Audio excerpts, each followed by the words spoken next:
ballato come dei cigni. Peppa è stata molto brava, signora. Ho dovuto ballare con grazia e con eleganza. Che bella cosa! Ti posso far vedere come ho fatto, ma... Va pure esserci qualcosa da mangiare. Ehi là! Evviva! Siamo in salvo!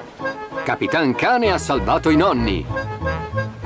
Terra in vista! Scendere dalla barca, prego! La lenza non è abbastanza lunga, non raggiunge le chiavi. Oh, povero me! Ma quanto sarà profondo questo tombino? Beh, se vogliamo scoprirlo, lasciamo cadere un sasso. Ottima idea, signorina Coniglio. Conteremo i secondi che impiega il sasso a raggiungere il fondo. Fagole! Si sono dimenticati di me! Ecco qui un po' di torta per voi, signore papere. Il dolce è la cosa che